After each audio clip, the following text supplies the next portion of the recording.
am Marnita Harris with the Detroit Regional Chamber. I'm the Vice President of Equity Initiatives and Regional Relations. And we're going to just dive right into the program because we know everybody is anxious to see the data we're going to reveal. So at this moment, I'm going to turn it over to Sandy Barua. Right. Good morning, everyone. Happy Monday.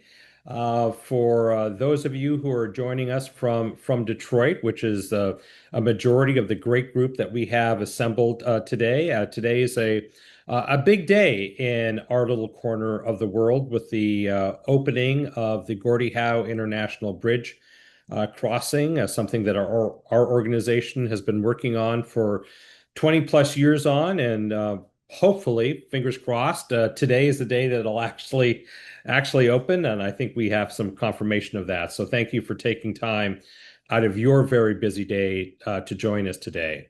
Today is the accumulation of the work of many, many people over a long period of time. And I just want to start with two very, very deep thank yous. First, I want to thank my friend, my dear colleague, Marnita Harris, who has been at the chamber longer than I have, has been such an incredible leader, but she has really driven the chamber's equity portfolio. She's really advanced our relationship with Gallup over the years.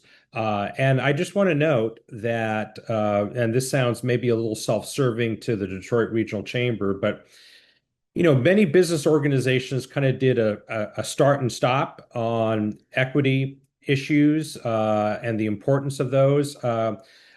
We started and we never stopped. And the fact that we still have a portfolio, that we still have leaders, that we have a dedicated team led by Marnita to really focus on what's happening in the city of Detroit, not just the broader region and state that our organization represents, is something that I'm incredibly, incredibly proud of. The second thank you is to our friends at Gallup.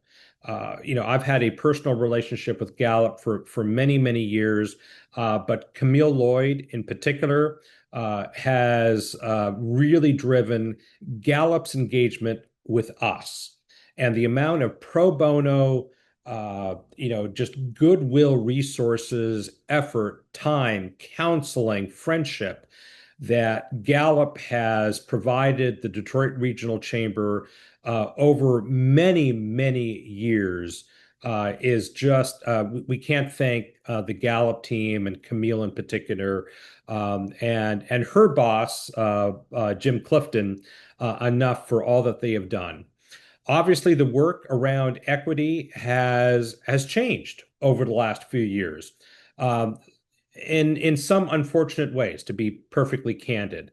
But we haven't necessarily pivoted, but we've found a way through.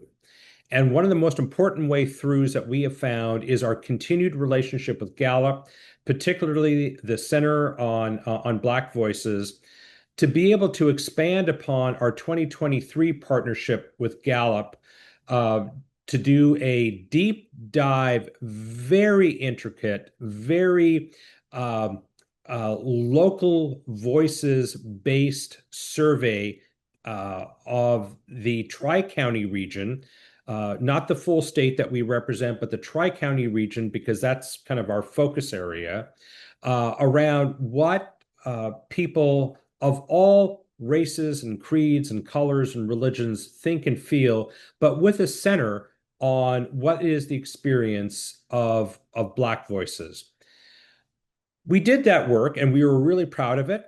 We announced it at the Mackinac Policy Conference. Camille was out, Jim Clifton was out, other executives from Gallup were out to be able to make this announcement. And it frankly made a really nice splash, to use a non-technical word. But we kind of struggled, to be perfectly honest, about what to do after that. Do we do another survey? Do we do something else?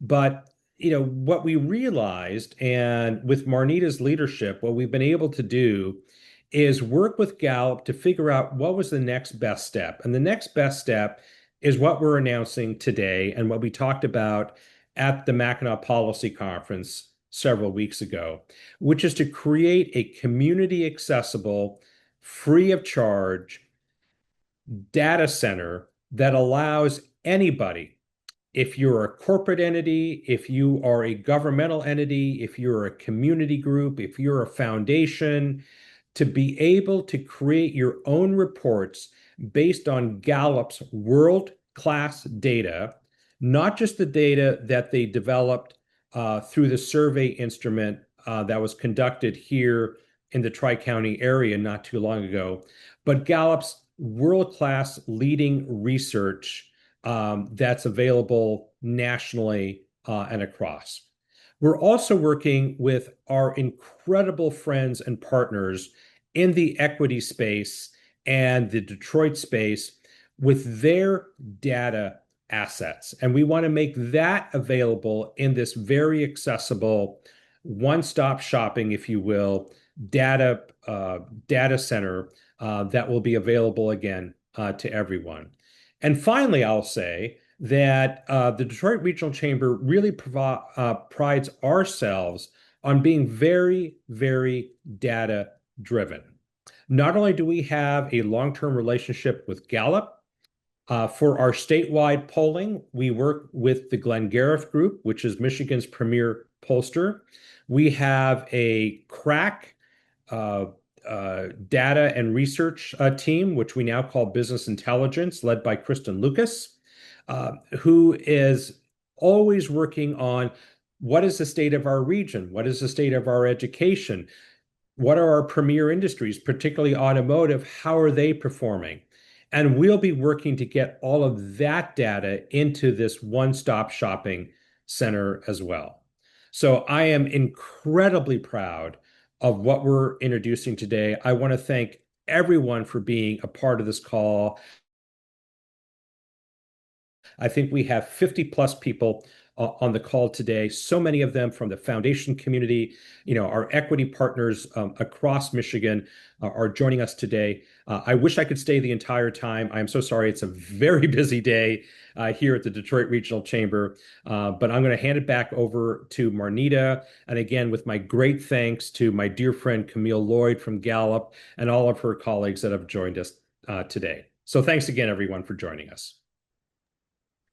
And following on Sandy's comments, I do want to let you know that our partners, uh, like Skillman Foundation, the Gilbert Family Foundation, the Kresge Foundation, and the Ballmer Group, are our funders who allowed us to get to this stage of this project.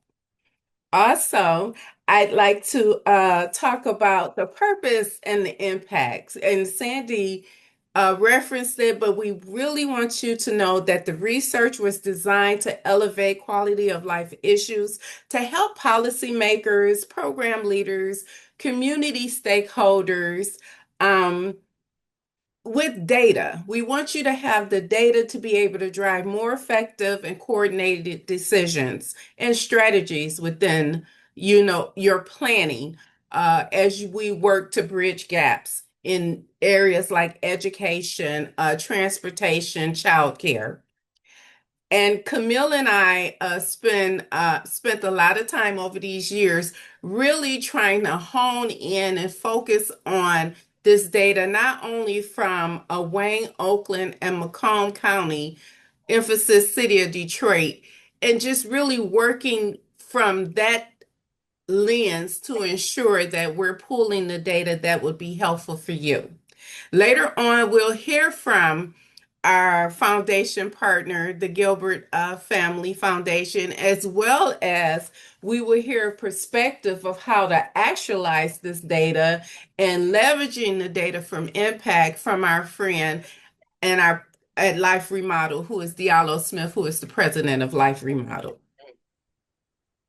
And Camille, I would like to pivot to you to have you go over just briefly, the reasoning behind and the uniqueness of this data.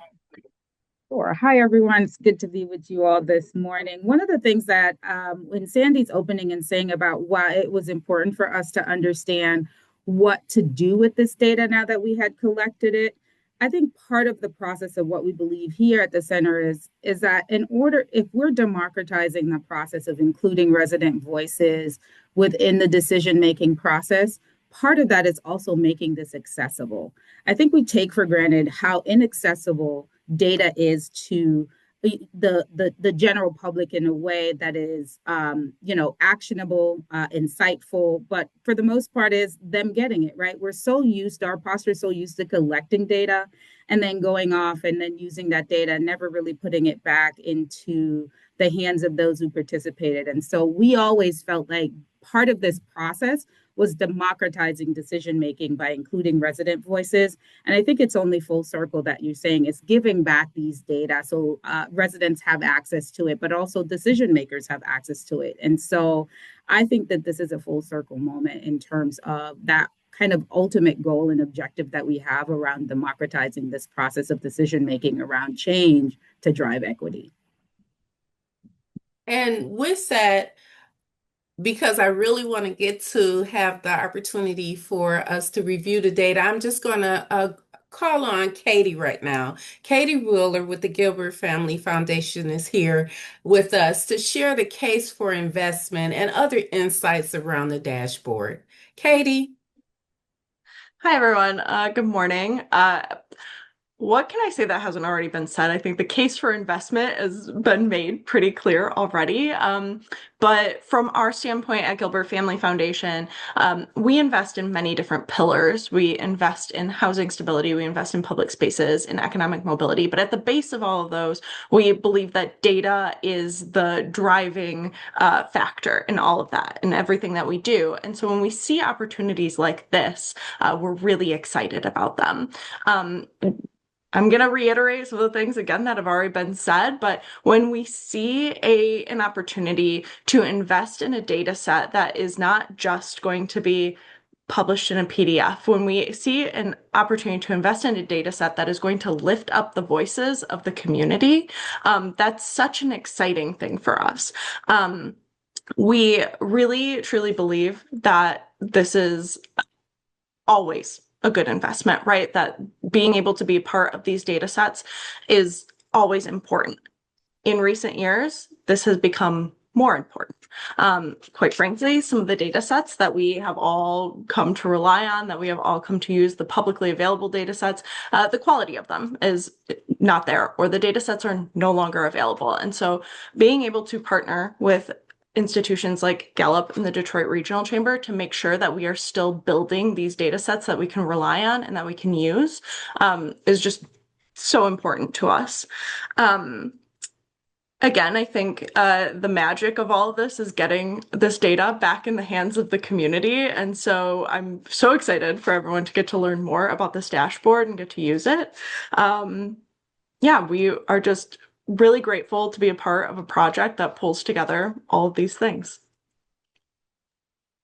Thank you, Katie. And I'm going to pivot over to Diallo, the President and Chief Diallo Smith. See, you can tell when you're friends with people. Diallo Smith, who is the President and Chief Executive Officer of Life Remodel, and he is sharing how to leverage the data for impact. And we really, in this survey, really found that a lot of the work that his organization is doing in that community, we believe, anecdotally, helped the rating of that neighborhood coming in high from the resident standpoint of quality of life in the city of Detroit. So Diallo, I'll go to you right now. Awesome. Thank you, Martina. And yes, you are a dear friend, Camille, Sandy, and the rest of the Detroit Regional Chamber. Hello, and thanks to you and for all of our guests. Thank you. So, my name is Diallo Smith. As Martina mentioned, I am the president and CEO of Life Remodeled. We are a Detroit-based nonprofit that is focused on activating and revitalizing historically disinvested neighborhoods in the city of Detroit. And we have a three-pillar or three-pronged way model, which we do that focuses on economic, educational, and environmental mobility. And for us, just thinking through what this platform, how instrumental this platform, not only is it for us, but others like us, is that I think we've all heard the phrase, the mantra lately for the past 5 or 10 years that data is king, right? We used to hear the words cash is king, but now we're actually hearing the words data is king. And a lot of that sentiment or that conclusion is driven by the tech sector, right? Because that's fueling some of our AI tools and other things that need to aggregate large amounts of data to be able to understand consumer sentiment, consumer behavior, and the like. What I appreciate about what this platform has done for us is it's not consumer sentiment in terms of GDP per se, but it is giving us an opportunity to be able to understand the sentiments, the behavior, the perception of thriving of our residents on the ground level. One of the shifts that we've seen, I would say, take place really rapidly over the past few years is not only funders, but also our residents, our children, our students, our parents, their shift from wanting to see more activity-based um, organizations to shift to being more outcomes and impact-based organizations. Meaning that, if I think what Detroit specifically has realized over the past decade or so is some incremental steps in growth as regards economic mobility with medium household income, et cetera. But it also feels for many that, okay, we've been doing some of these programmatic efforts for a while, but we're not experiencing mobility in our everyday lives. And so there's this longing for, okay, what is going to work in terms of having a significant positive impact on our communities and our neighborhoods. And so with data sets like what the Gallup poll is offering us only to go to funders, although I love my good friends at the Gilbert Family Foundation. Hello, Katie. So to the community residents to be able for them to have trusted, verifiable evidence that indicates from their vantage point how they're how they're doing, where they're going, is their communities and their children on the move? Are they not? And based upon that, what to do with it? Leave a really quick anecdote on how powerful this tool was for us. Sandy mentioned a couple of years ago that there was an announcement of the results of the survey that was made at the Mackinac Policy Conference. But I can remember being there in the audience, and at the time, Suzanne Shank was the lead, and she was giving this data. We had absolutely no idea. Life Model had absolutely no idea that the survey was being done. And so when they announced that the top three neighborhoods that were expressing that their perception of thriving in their neighborhood was high, the first on the list was Indian Village. And for those who are not from the Detroit metro area, that makes sense. $500,000 homes, very affluent neighborhood. When they announced that Durfee neighborhood was second, my floor just dropped. Not that I didn't think that it was possible, but on this stage, on at the Mackinac Policy Conference, which for the state of Michigan is the number one conference that's driving policy decisions, for our community's voices to be heard and represented in that setting, even though they may not have been physically present, was huge. Then when we came back from the policy conference and we were having conversations with our community leaders and let them know what the results of this survey was, it was one of the most refreshing, powerful moments for them because they had a chance to see and understand that, number one, that their voices mattered, and number two, that their community, from their perspective, was shifting and changing in a positive direction. So, all that to say that that is king, and we're finding ways to use it in a way that is not trying to manipulate or even expose consumer behavior. What we're using it for is to be able to reveal to our community members, to our residents, uh, that there are trajectories that their communities and neighborhoods are on the move, and then being able to allow for some positive feedback to keep that momentum going further.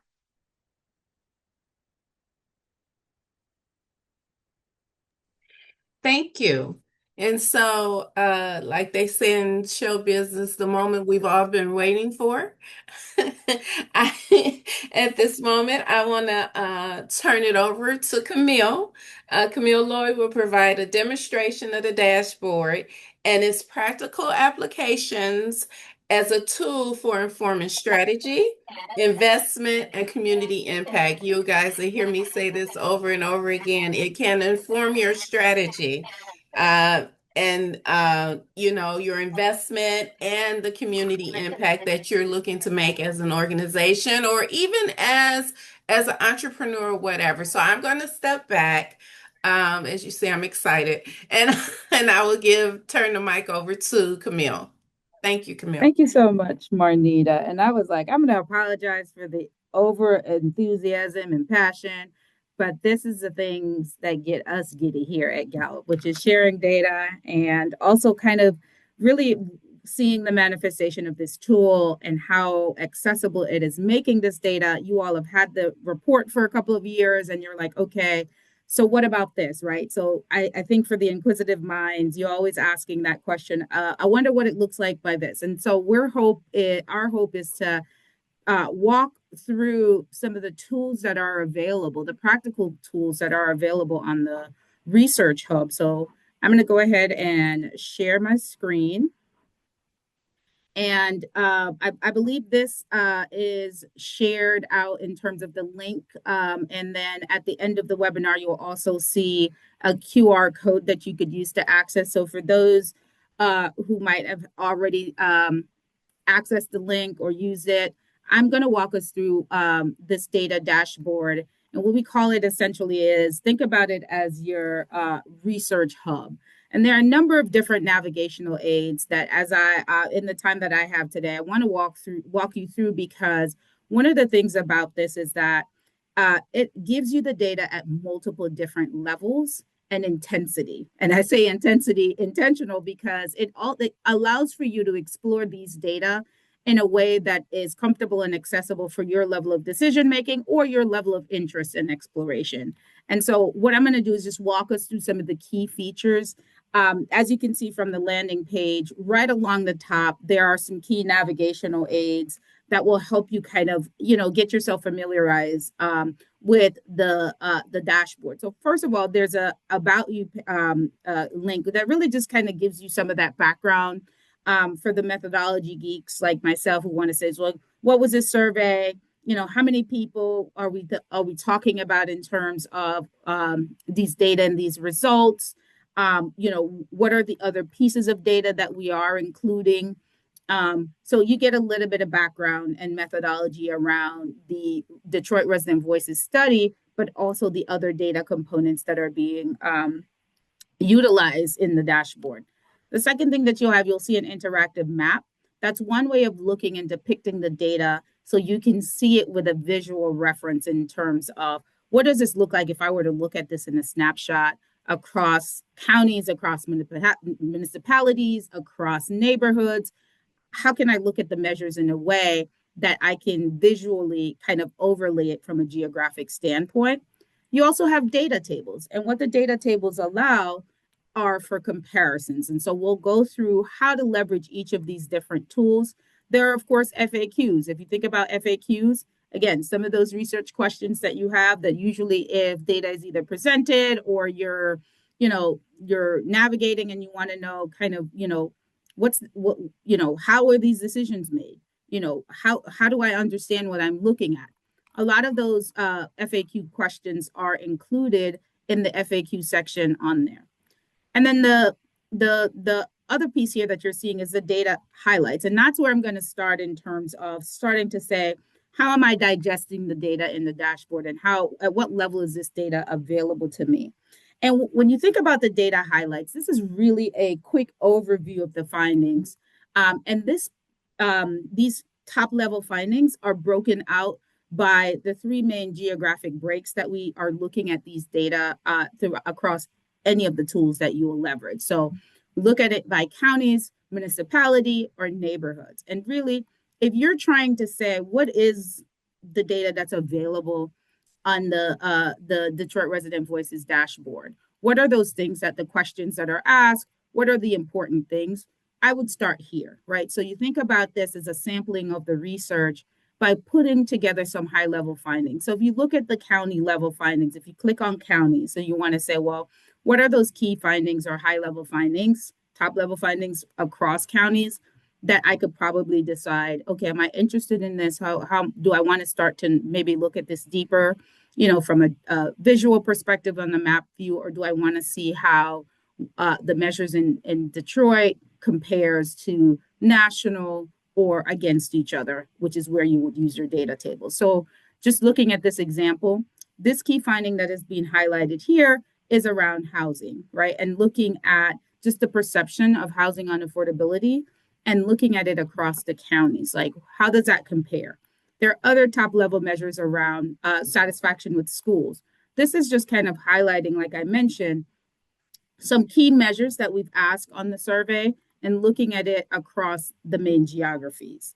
So you can also look at it by municipality. You see this element of, well, how are we seeing distinguishing differences at a top level by school value, right? And how residents across the different municipalities perceive, children, the schools that children attend into their neighborhood. That's a key level finding that we see some distinguishing characteristics across municipalities, right? You'll also see a measure here that we're highlighting in the highlight section around cost of living, right? What are those affordability concerns? And we do see some differences by municipalities, right? So this, like I mentioned, is that first step, like here's a sampling of the data. Here's a sampling of the data and where we're seeing some top level distinguishable findings by municipalities.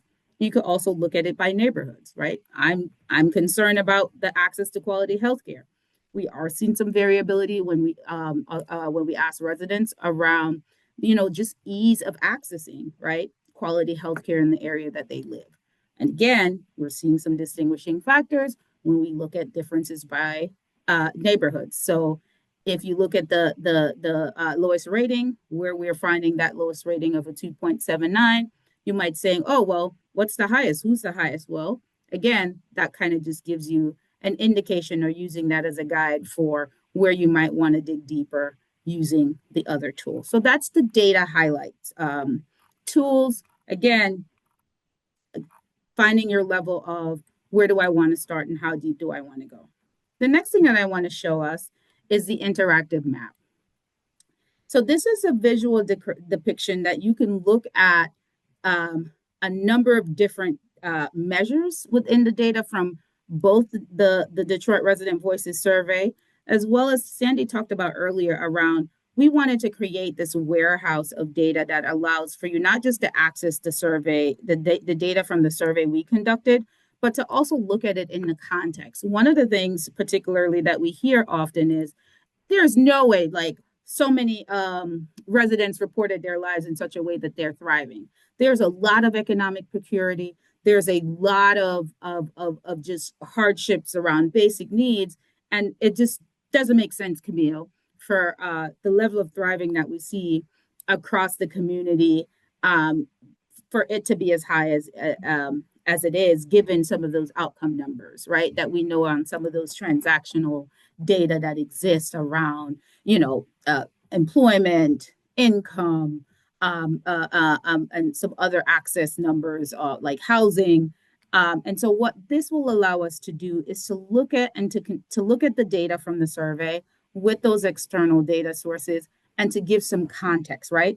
So no data exists within a vacuum. We look at our data as the complementary resident experience data that adds some context to what we know on those hard outcome data. And so this tool will allow us to do that. So one of the things is we're looking at the percent thriving right now. Let me just go back. So we're looking at this from a county level. And so this basically, the overall measure that we're looking at is thriving. And again, as I mentioned earlier, there are three distinct geographies that we're breaking down the data in. And you could always see any data across any of the tools by county, municipality, and neighborhood. In the map view, that's no different. So if we look at something in terms of overall thriving, and we kind of see, if you look at the gradations of green, So the darker green represents higher percent thriving. And again, if you remember us talking about this thriving data, this is this overall quality of life, how are Detroiters doing measure, right? So we asked Detroiters, to rate their current life satisfaction and to rate what they think their life, their ability to live their best life possible 5 years from now. And so it's a current life satisfaction measure and also a hope for the future measure in terms of what your life will be. That combined measure Gallup used to create three categories: thriving, struggling, and suffering. We're just looking at the thriving measure here. Darker green means higher levels of thriving in terms of the overall percentage. But you could also toggle to any of those three measures if you ask that question around how are Detroiters doing. So when we start to look at, from a county perspective, where are we seeing higher levels of struggling, darker green, lighter green, lower level of struggling. And you could do it for also suffering. And you do that at the county level. We could also look at it at that neighborhood level, right? So remember, thinking about what are those differences, how can we look at these differences? This gives you that visual around mapping any measure that we have available in the survey across the geography. And I don't want to pick on the Durfee, but you start to look at where you're starting to see those darker green, right? Those are higher levels of thriving. And so when you look at neighborhood for Durfee, you see that over half of residents living in that neighborhood rate their lives in such a way that they are classified as thriving overall. So that's kind of the map view and what you can see. And you could toggle to any measure. The other piece, when you toggle to the data view, this is where we start to bring all the data together in the ecosystem to try to say, okay, I hear what residents are saying, and residents who are the experts in their lives might see a level of optimism. What are some things that might be contributing, driving, or how does this play out in the context of what we know about some of the physical outcomes that are on the ground? And that's what this allows. So what you can use is when you see Gallup survey, those are all of the questions that were on the Detroit Resident Voices survey, all of those measures, and you can say, okay, let's look at overall job satisfaction. There's employment and job satisfaction. There are a number of different questions and measures that will go up into that category of questions that we ask residents. And so we say, let's look at job satisfaction. You grab job satisfaction here and you drop it and start to map overall job satisfaction across, and we're at that neighborhood level here on the map. But I also want to look at not just job satisfaction, but Camille, I want to understand what does job satisfaction looks like compared across our employment numbers, right? What's the rate of employment or unemployment for an existing neighborhood?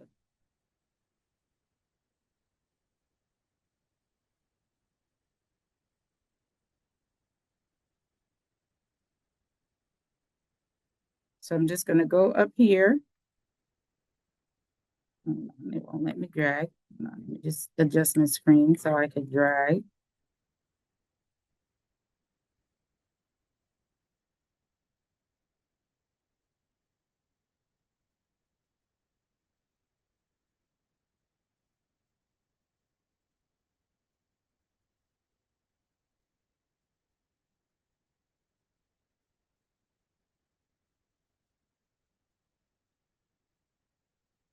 There we go. All right.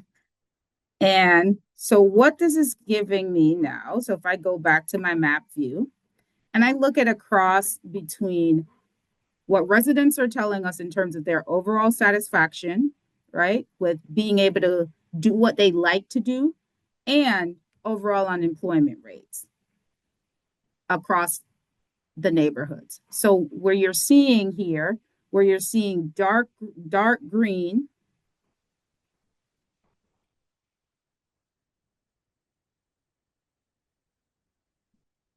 and so you can map two measures. Sorry, I'm trying to get it on bigger on the screen without losing my ability to navigate.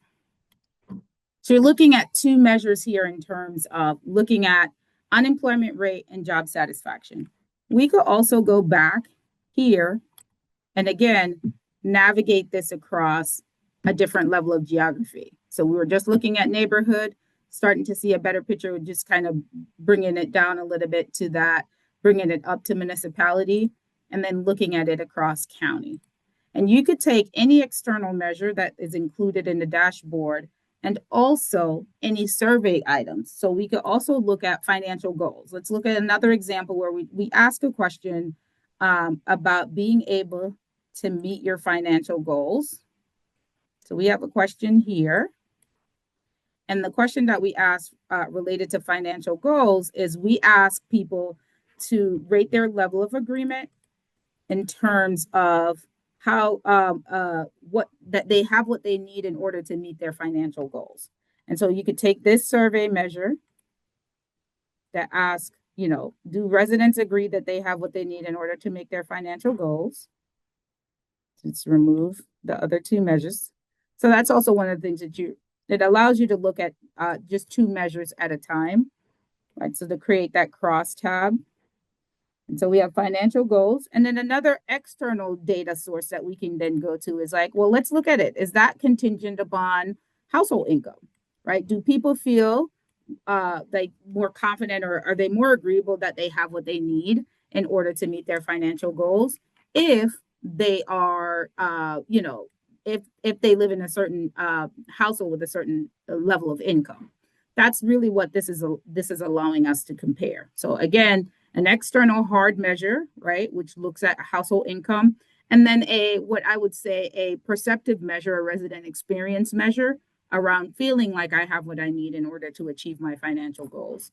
And so you take this and you look at it on that map view, right, about where is there low confidence, right, in that folks say, you know, I really don't have what I need to accomplish my financial goal. And we also see lower income in households. So looking at that, you kind of see it at that county level. And then you could also look at it at that neighborhood level. And you're saying, well, Camille, well, what's the point of looking at these two types of data and being able to map it and to understand the differences that exist in terms of a neighborhood, right? There's quite a bit of variability, as you can just see, just from the coloring on the map, about who feel like they have what they need, and also how household income factors into that. So if you're thinking about, well, I'm a organization that is trying to figure out what are those interventions I can put in place for enabling people to feel like they have what they need. Well, is it that, okay, for people in higher income households, you know, they pretty much feel like they have what they need? That's not necessarily the case. So what we are hearing in terms of just understanding the function of household income and feeling enabled to accomplish your financial goals, that variability exists across the region. And that's really what this map is showing, because you see light and dark colors in areas on this particular measure across different neighborhoods in the map. And you could also look at it, as I keep reiterating, by municipality and or that county level. Last thing I want to go to is now showing you the data table. So think about your map as allowing me to compare not just the survey data, but to also bring in external data that exist on the communities within the region, and look at how those two relate to each other, and how it also shows the variability across neighborhoods. The next thing that I want us to also take a look at is looking at the data tables. So this part you might say, well, okay, Camille, this makes sense. We expect to see variability across neighborhoods and across counties, across municipalities. And it's useful for me to understand how we contextualize it with the existing data or data from other partners within the region that are collecting, whether it's home ownership, whether it's unemployment, income, school attendance. You could pick the measures. As you can see, there's a whole host of measures, both from the survey as well as from external data sources that we're bringing into that map view. The next step that I think is a natural question when people start to interact with these types of data is, okay, I get it. isn't surprising that, one area might be doing rating quality of schools higher than the other. We see that, we expect that, depending on where resources or how resources are distributed.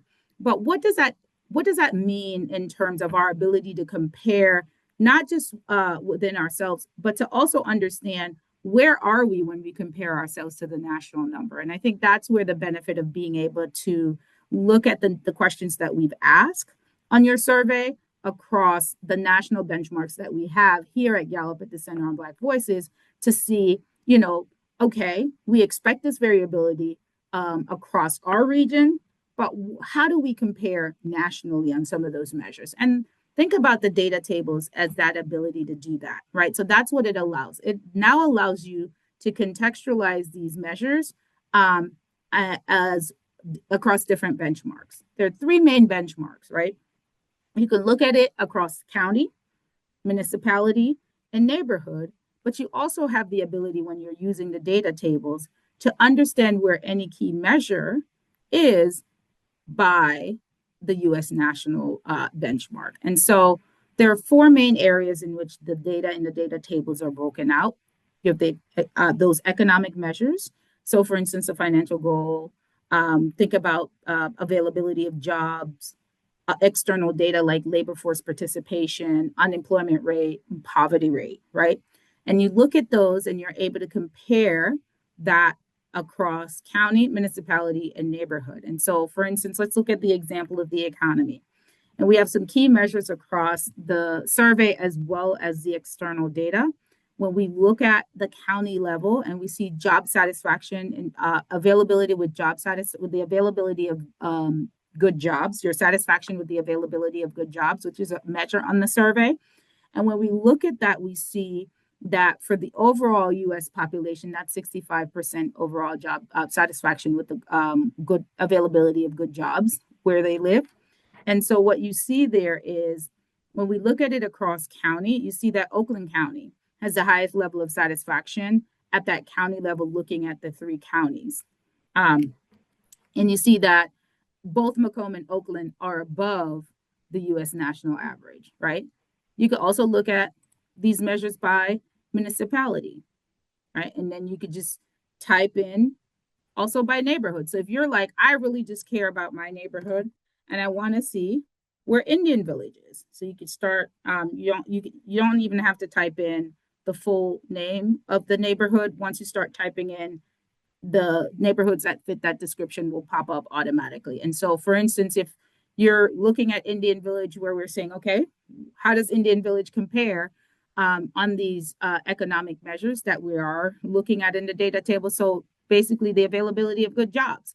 We see that even though more than half of residents in Indian Village is satisfied with the availability of good jobs, we see that is still lower, right, than the US national average at 65. And you look at kind of just labor force participation, we see that labor force participation is also lower than the national average.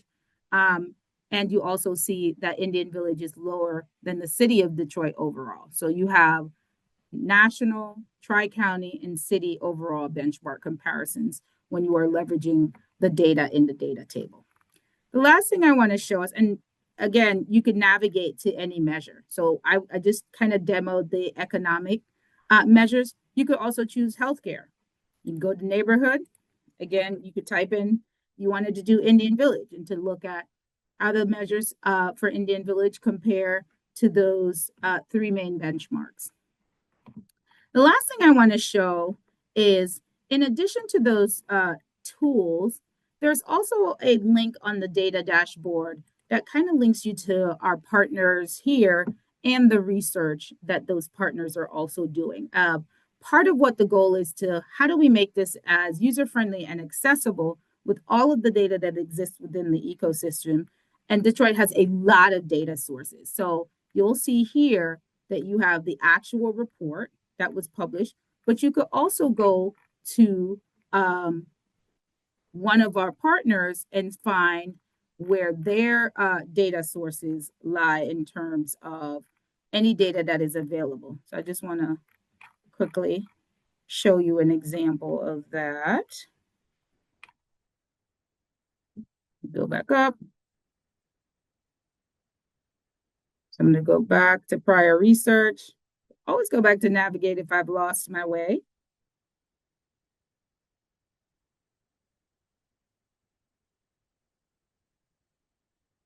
So this one shows you a copy of the full report of the survey.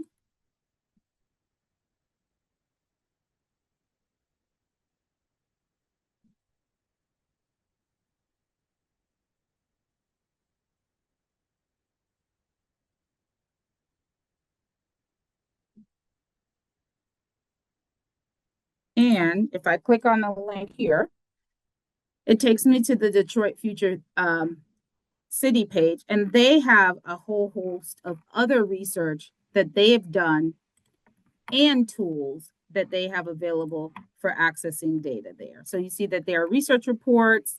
I won't go through, but there are other specific research tools that are available that you can access, and it's linked to the page. There are other resources there in terms of other data centers that exist within the ecosystem.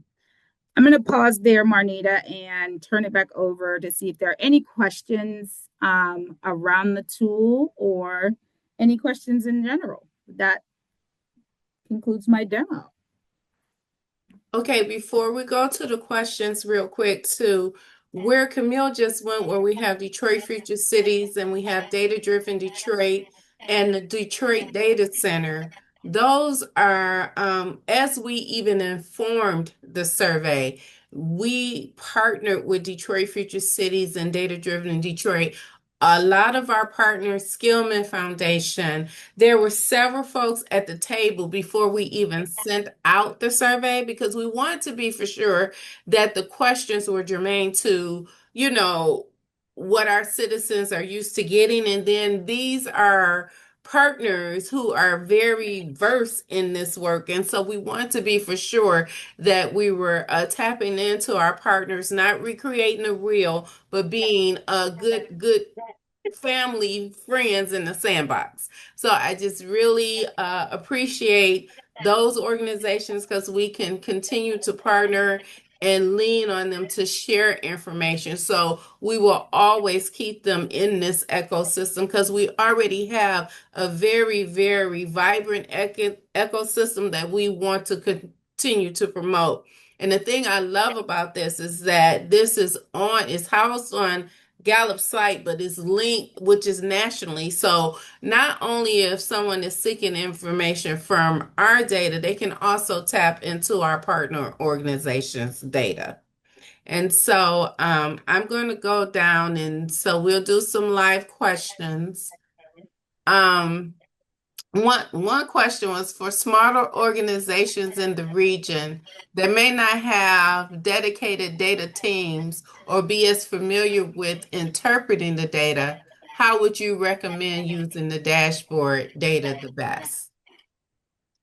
That's a great question. So I would say if you're using the dashboard, I would start with the highlights to find those common areas that are of interest. The second thing that I would say is there's a lot of explanation of the data in context in the report itself, right? So the report goes into detail around the meaning behind the differences that we see in those key measures that are on the survey. So that's one way I would say start with the data highlights and then start with the report and then go to the report. The report will have more in-depth explanation of what a number means, right? So if a difference that you are seeing across percentages is meaningful, and then once you find a measure or something that you think is important to the outcomes that you are trying to impact, then I would then start to go and look at the differences and variabilities across like neighborhoods or municipalities. So I would say the report is even though it's a static document, it does provide a lot of explanation around the measures and also the differences that we are seeing by neighborhood. Okay. Okay, another question Do you all plan to update this data in the future, and do you expect major changes or any data points? Okay, I'll take the first one, and Camille, I'll let you take the second part of Okay. that. Okay, so in the plan to update the data, we know I just want to go to um our new mayor, Mayor Sheffield. When in her first 100 days, she did a survey of the city of Detroit residents. And so I'm trying to work with her office to see what we gleaned from there and see how we can, because ours was released um, in 2023. We was doing some things in 2024. So we rolled out this against national data. I would like to work with them to see how we can aggregate the data that she's received from that. And so we're really trying to play well again, I'll say in the sandbox to work with all our data partners to see what is the next level. But yes, we do plan to continue to provide updates to the data. And I think on the question on do we expect major changes on any data points, I would say because the beauty about this survey is we're measuring residents' experiences. And so have people's experiences changed since we collected this data in 2020? I would say absolutely. In some areas, there are things that have gotten better. There are other areas that things have gotten worse. And then there are things where there haven't been any systematic or structural changes that we wouldn't expect. So as we start to think about what has happened in the community and what has changed and whether or not those changes have impacted residents' lives and their day-to-day experience, I would say those are the things that you would look at to say, do we expect to see any major changes in data points, right? Because we don't think these are static. I would say for areas where we've made improvements or advances on initiatives and things that are impacting outcomes, we want to see those changes when we go back to ask residents, are you struggling to access quality health care or fresh fruits and vegetables? Well, if there's a new grocery store or if there's a new life remodeled hub that is providing access, we want when we go back for those residents to say they're giving that a 5 in terms of their overall satisfaction of being able to access some of those services that we now know are structural changes that have happened, right? So I would say we're not estimating any measure changing or not changing because what we expect to see if there's been impact on residents' lives and their experiences, we expect those numbers to move based on what is happening and how residents are experiencing their day-to-day life. So I would say yes and no. There are probably measures that have changed considerably since we've measured, either up or down. And there are also measures who've probably stayed the same because there really haven't had any structural changes that would impact residents' experiences that has occurred since the survey.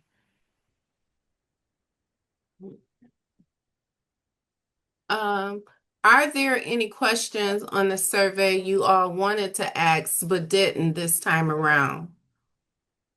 Or other measures you want to look into in the future?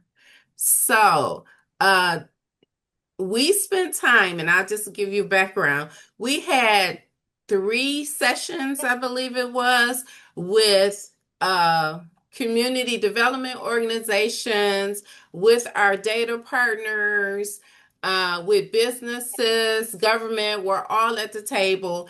And what Gallup did was they did those sessions with the community where we received the basic um, thriving and surviving and struggling questions that Gallup puts together for these type of surveys.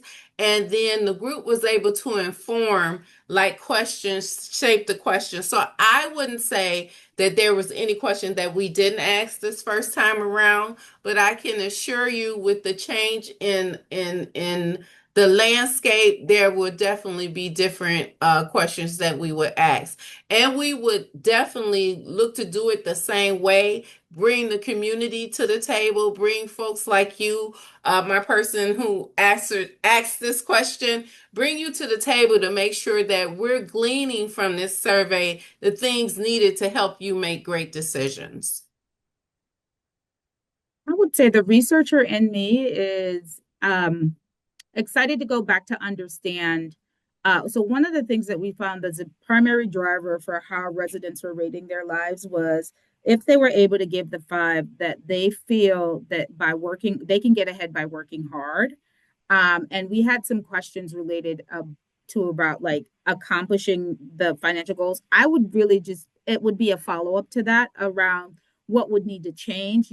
Where are their expectations of change related to feeling confident? For those who didn't give that item of 5, for instance, about feeling like they can get ahead by working hard, what are those barriers and also the levers, right? So I think that because we now know the importance of being able to give that item of 5 in Detroit and how that ties to your overall quality of life and how you view your life, I think a natural extension and future follow-up for that question is understanding deeply from residents where their expectations for change and being able to change their rating on that particular item. What would make them feel more enabled that by working hard they can get ahead. Okay. Aside from business, public sector, nonprofits, etc., how could we advise individual residents on using this data to help themselves? Okay. So one thing that like we've done this briefing, my plan is to do several dive down briefings after this within this next 6 months to see for folks to see it, but then also to see if we're explaining how to dive down and what they're looking to find out from the data. And so we're going to hold like specific sector per sector specific, say that quickly, briefings to be able to explain how you go through, how you pull the data, and then to get those questions of, okay, I'm looking at this, I'm really not knowing how to navigate and see how to get down what I'm really trying to get down to. And then I also believe that would help us inform as we move forward how to be for sure that we're putting into our request for data information to the spot of how folks are looking to receive things. So really trying to see what are folks looking to receive. I hope that's And for me, answering. And for me, the thing I would add about that, if you're like, if I'm an individual, why are these data important to me? I think about neighborhoods. So one, if I live somewhere, I'd want to know where my neighborhood ranks on some of these questions, right? So, or if I'm looking to move to another part of the area, what is overall satisfaction looks like? What we have measures of social well-being on the survey around just kind of feeling how you feel about your neighbor, how much access you feel you have to community assets. I would love to look up my neighborhood to see, what the neighbors feel about the schools, right? So we have that question around school quality and whether children in your neighborhood would be better off going to school somewhere else.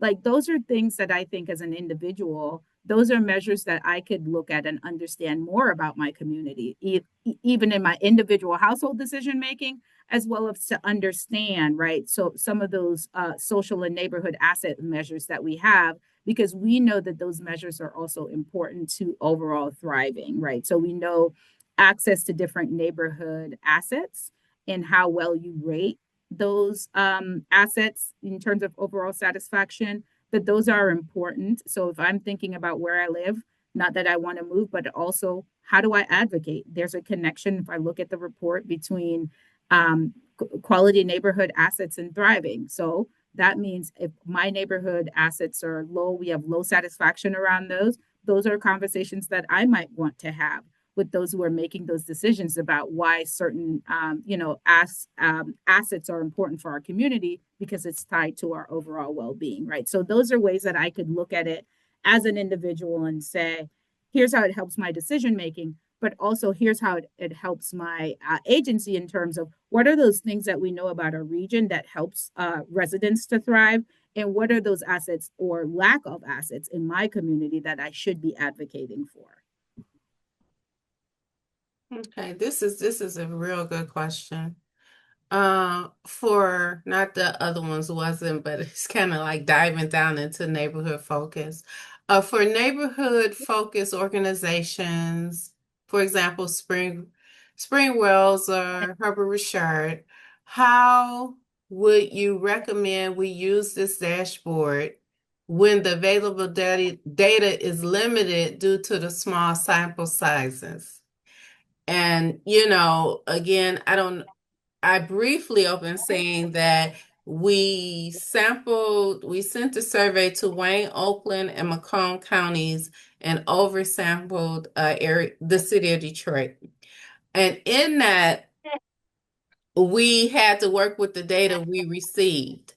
I'm going to stop there because I'm not a data analyst and I'm not a data person, but I wanted to preface that with that. So going back to the question, how would we recommend that they use the dashboard when the available data is limited due to small sample size? I would say the having data at a level that you're saying, yes, this says Spring Wells or this says X community it's important. But one of the things that I would say in the absence of that is if that neighborhood is within a municipality or within a county, we'll have that data. So you might not have the precise data, but let's understand from a directional standpoint on any of the measures that are available in the dashboard where that particular geography is that includes my neighborhood, even if I can't get down to my neighborhood level. There are some insights that can be gleaned from that higher level of geography around, well, let's use for instance, like I might be living into a county that really is a county that has the highest level of thriving, but I know that my community within that county is above or below the average on these key outcomes that we are looking at, whether it's employment, whether it's access to quality healthcare. Where that community fits within that ecosystem of either the county or, if we bring it down another level, the municipality, right? So I think it says my advice would be not let the absence of that neighborhood specific data in this data deter you from using the dashboard, because you can use the next level up from a geographic standpoint as an indicator or for directional insights around what might this mean for my specific community, given what I know about my community in the context of the county or in the context of the municipality, if that makes sense. Okay, and then the last question I have is, will your future poll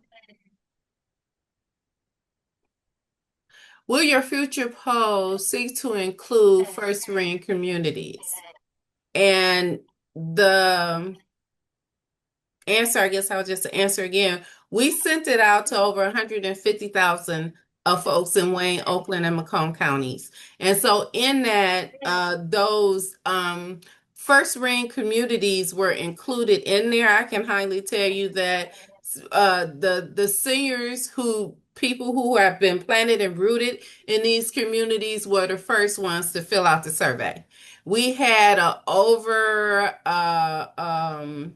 higher rate of those folks filling out the survey till we had to go back and do a second round and ask for them to, hey, could we have, because our demographic in the younger area was not coming in well. And so we had to go back and say, hey, could you have one of the younger folks in your household fill out the survey? So that is always a part of our strategy when we're doing the survey.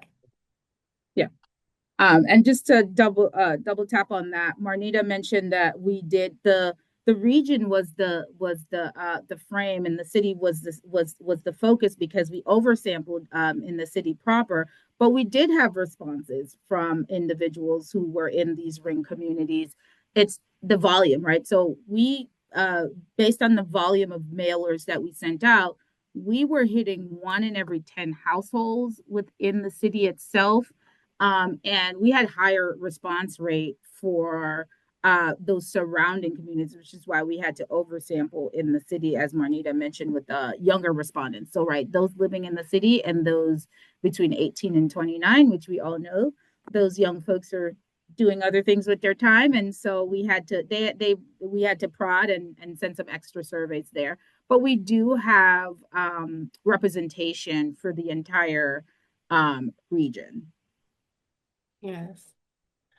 Okay, so I'm just checking to make sure I have no other questions because I don't want to miss anyone.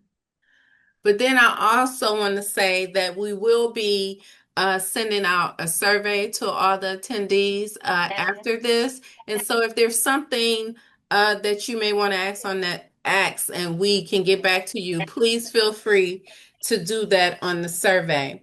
Again, I just want to thank, and acknowledge our funders of the Detroit Voices Data Dashboard, which is making this possible and bringing this data to everyone in the region. You don't have to be a member of the chamber or the Detroit Regional Chamber. You don't have to just have a relationship with someone at Gallup. This is free and accessible. If you go to the Detroit Chamber website, go under our economic equity inclusion area, you will see it linked. It's also linked in our research area. So you're able to go and access it and go through the data and pull out the things that you might want to see. Also, you now have my information. It's okay to email me and ask me any questions. If I don't know the answer, I shall get it to you. Again, made possible by the Ballmer Group, the Kresge Foundation, the Skillman Foundation, and the Gilbert Family Foundation. So we really appreciate our funders in the region who felt this was important and were very supportive and adamant about it being accessible to all. And so we at the Chamber were very happy to be able to do that. We'll be sending a survey, and I just want to thank you all for attending this briefing this morning. And again, I want to say if you have any questions afterwards, feel free to reach out to me, and we will get the answer back to you. Thank you so much. Have a good rest of your day.